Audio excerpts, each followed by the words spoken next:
लेकिन आज मैं जो आपको बताने जा रहा हूं वो एक ऐसे गुंडों के बारे में बताऊंगा जिनका एक अलग देश है, जिनका एक अलग राज्य है। एक व्यक्ति एक राज्य चला रहा है इस बिहार में, जिसके पास अपना राष्ट्रपति है, प्रधानमंत्री है, वित्त मंत्री है, कार्यालय भी है। जी हाँ, उसका राजधानी भी है, यही बिहार का बेगूसराय।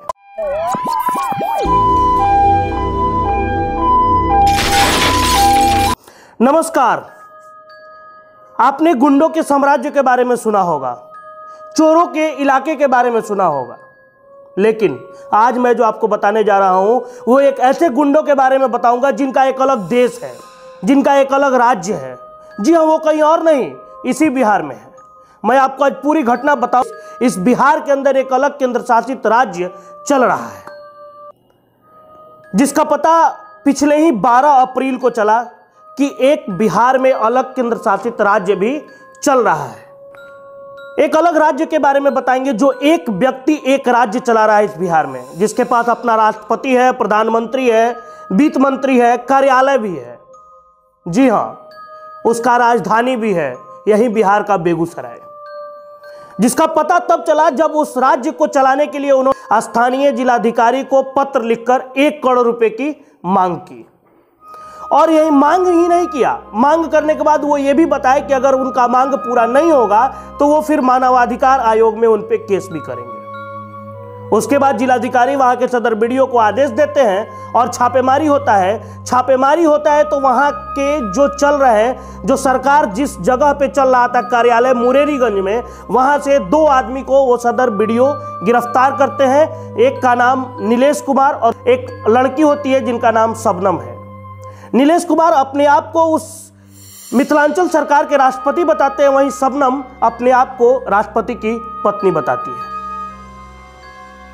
उस कार्यालय में वहां के वित्त मंत्री, वहां के प्रधानमंत्री और वहां के प्रधान सचिव के द्वारा एक अलग सरकार, एक अलग राज्य चल रहा है इसी बिहार के अंदर। और वहां पे सिर्फ राज्य ही नहीं चल रहा, वहां के बहुत सारे विद्यार्थियों को फर्जी तरीके से नौकरी, बीएड की डिग्री, अन्य सभी डिग्रियां भी बांटी जा रही हैं।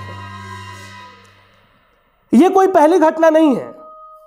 इससे 8 साल पूर्व भी एक ऐसे ही घटना वहीं पे, उसी जगह पे मिथिलांचल सरकार में ही हुई थी, जिसमें वहां के जो सरकार जो चला रहे थे उनके द्वारा वहां के एसपी को आदेश किया गया था कि आप फौरन अपने वर्दी और अपने स्टार के साथ हमें रिपोर्ट करें।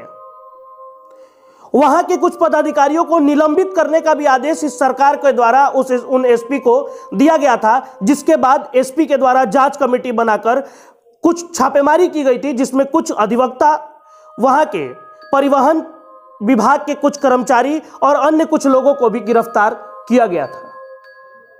लेकिन ये सरकार चलाने का जो दौर था वो थमा नहीं, लगातार चलता रहा। और फिर इस साल 12 अप्रैल को आपको इस तरीके का घटना देखने को मिला।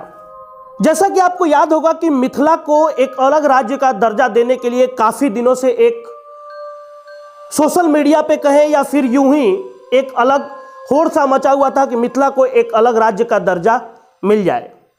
और उस अलग राज्य के दर्जा के क्रम में इस तरीके का नए सरकार का बनना, वहां के डीएम से फंड मांगना, एसपी को आदेश करना, मतलब ये आपको क्या लगता है? और फिर एक और चीज बता दें जो यहाँ के सरकार के द्वारा किया गया है कि आज भी जो परिवहन विभाग के द्वारा जो बोर्ड लगे हुए हैं उस पे ये लिखा गया है कि मिथिला राज्य में आपका स्वागत है। क्या वाकई में बिहार सरकार मिथिला को एक अलग राज्य का दर्जा देना चाहती है, जो कि अभी कहीं पेपर पे नहीं है? लेकिन फिर परिवहन विभाग जब पेपर पे नहीं है तो फिर उस मिथिला राज्य का बोर्ड लगाने का क्या मतलब है? और उसके बाद इस तरीके से मिथिला सरकार का चलना, उनका राजधानी को बना देना और बाकी उनके सभी राष्ट्रपति और राष्ट्रपति की पत्नी का होना क्या दर्शाता है? कहीं वहां के लोगों के अंदर एक क्षोभ तो नहीं जो मिथिला राज्य का है? जैसा कि आपने देखा होगा कि मिथिला सरकार का चलना, मान लिया कि एक लोगों के मानसिक विक्षिप्तता का एक उदाहरण है। हो सकता है कि लोग मानसिक तरीके से इसके लिए तैयार हो मिथिला सरकार चलाने के लिए, लेकिन आपने जो ये देखा, आप ये देखिए किस तरीके से परिवहन विभाग के द्वारा, यहाँ के सरकार के द्वारा किस तरीके से मिथिला राज्य का एक अलग बोर्ड लगाना, मतलब ये क्या है? ये भारत के संप्रभुता पे किस तरीके से सवाल उठाता है, ये आप देख लीजिए। क्योंकि कहीं भी अभी इसकी चर्चा नहीं है कि बिहार में एक अलग राज्य भी होगा, लेकिन आपने तो बोर्ड लगा दिया है कि मिथिला राज्य में आपका स्वागत है। ये देखिए आप, ये बोर्ड बार बार मैं आपको दिखा रहा हूं कि लगा हुआ है ये बोर्ड कि मिथिला राज्य में। जब आप मुजफ्फरपुर से दरभंगा वाले रोड में जाएंगे तो जैसे आप इन करेंगे उस बॉर्डर पे लगा हुआ है कि मिथिला राज्य में आपका स्वागत है। ये क्या है? ये बिहार सरकार का कहीं एक चुप्पी तो नहीं, एक भीतरघात तो नहीं बिहार पे? तो देखिए आगे क्या होता है इस मिथिला राज्य के बारे में, लगातार आपको बताते रहेंगे। देखते रहिए फाइनल पोस्ट। हमें दीजिए इजाजत, धन्यवाद।